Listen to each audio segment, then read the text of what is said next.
मित्रांनो नमस्कार. डिजिटल डीजी यूट्यूब चॅनलमध्ये तुमचं सगळ्यांचं हार्दिक स्वागत आहे. मित्रांनो आपले जे महसूल मंत्री आहेत चंद्रशेखर बावनकुळे यांनी त्यांच्या ट्विटर अकाउंटवर आज सकाळी 9च्या आसपास एक ट्विट केलेलं आहे की यापुढं डिजिटल सातबारा असू द्या, डिजिटल आट असू द्या, डिजिटल फेरफार, आता हे जे डिजिटल डॉक्युमेंट्स आहे ते आता वैध ठरणार आहेत, अधिकृत ठरणार आहेत, कायदेशीररित्या ते आता कोणत्याही कामासाठी चालणार आहेत, त्याचा उपयोग केला जाणार आहे. तर या संदर्भातील सविस्तर माहिती आपण या व्हिडिओमध्ये जाणून घेणार आहोत, त्यामुळे हा व्हिडिओ शेवटपर्यंत नक्की बघा.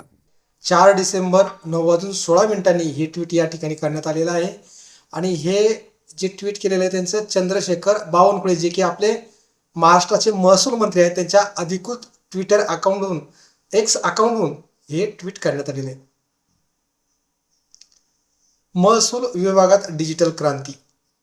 डिजिटल सातबारा, आट आणि फेरफार उतारे कायदेशीरदृष्ट्या वैध ठरवण्याचा ऐतिहासिक निर्णय मुख्यमंत्री आदरणीय श्री देवेंद्र फडणवीस जी यांच्या मार्गदर्शनात महाराष्ट्र शासनाने घेतला आहे.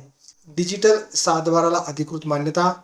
फक्त ₹15 मध्ये अधिकृत उतारा उपलब्ध. तलाट्याच्या सही स्टॅम्पची गरज संपली. डिजिटल स्वाक्षरी, QR कोड आणि 16 अंकी पडताळणी क्रमांक असलेले सातबारा, आट व फेरफार उतारे सर्व सरकारी, निमसरकारी, बँकिंग व न्यायालयीन कामासाठी पूर्णपणे वैध असणार आहेत. या संदर्भातील जे ट्विट आहे ते चंद्रशेखर बावनकुळे यांनी त्यांच्या एक्स अकाउंटवरती केलेलं आहे.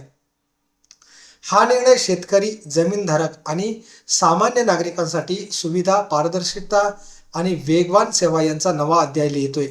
राज्यातील जनता या निर्णयाचे स्वागत करेल याची मला खात्री आहे. डिजिटल महाराष्ट्राच्या दिशेने आणखीन एक मोठे पाऊल.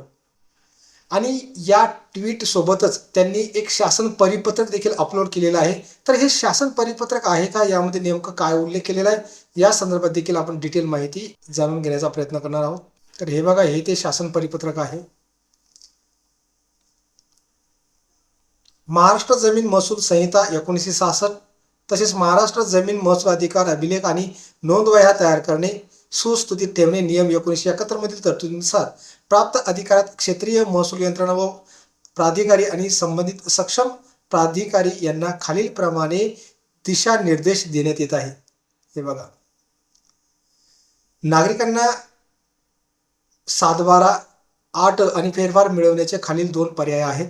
एक आहे महाभूमी पोर्टलवरील उपलब्ध सातबारा.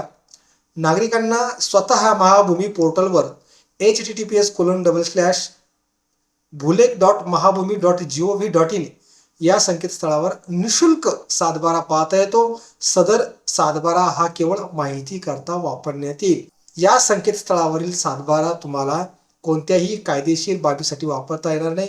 हे जे संकेतस्थळ आहे ते म्हणजे कोणतं, तर हे जे संकेतस्थळ आहे या ठिकाणी देखील नागरिकांना सातबारा दिसणार आहे. सातबारा उतारे, आट उतारा सगळं या ठिकाणी दिसणार आहे. परंतु हा सातबारा किंवा हा आट उतारा फक्त माहितीसाठी आहे. कोणत्याही कायदेशीर बाबीसाठी किंवा शासकीय योजनांचा लाभ घेण्यासाठी हा सातबारा ग्राह्य धरला जाणार नाही. तर मग ग्राह्य कोणता धरला जाणार आहे, तर https://digitalsatbara.mahabhumi.gov.in/DSLR या वेबसाईटवर सशुल्क सेवेचा वापर करून डिजिटल पेमेंट सुविधा म्हणजेच वॉलेटद्वारे डिजिटल स्वाक्षरीत सातबारा डाउनलोड करू शकतील. डिजिटल स्वाक्षरीत डेटाबेस आधारित संगणकीकृत सातबारा, आट आणि फेरफार हे अभिलेख कायदेशीर व शासकीय, निमशासकीय कामकाजासाठी वैध राहतील. अशा डिजिटल स्वाक्षरीत डेटाबेस आधारित संगणकीकृत गाव नमुना सातबारा, गाव नमुना आट आणि फेरफारवर ग्राम महसूल अधिकारी अथवा अन्य कोणत्याही अधिकारी यांची स्वाक्षरी असण्याची गरज नाही.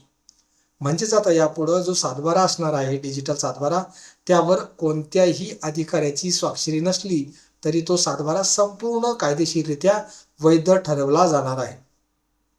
ग्राम महसूल अधिकारी यांच्या मार्फत उपलब्ध सातबारा आपल्या गावाचे ग्राम महसूल अधिकारी यांच्या कार्यालयात जाऊन प्रत्यक्ष प्राप्त करू शकतात. हे सातबारा ग्राम महसूल अधिकारी यांच्या मार्फत स्वाक्षरित केले जातात. ग्राम महसूल अधिकारी महाभूमी पोर्टलद्वारे डिजिटल स्वाक्षरित अभिलेखास नाममात्र ₹15 शुल्क आकारण्यात येते. सदर शुल्क हे शासन निर्णयान्वये अधिकृत करण्यात आले आहे. तर सांगायचं तात्पर्य एवढंच आहे की आता यापुढं जो डिजिटल सातबारा आहे तर तो सर्व शासकीय, निमशासकीय आणि सगळ्यांसाठी वैध आहे. या संदर्भातील ही जी माहिती आहे महसूल मंत्री चंद्रशेखर बावनकुळे यांनी त्याच्या एक्स पोस्टमध्ये दिलेली आहे. धन्यवाद.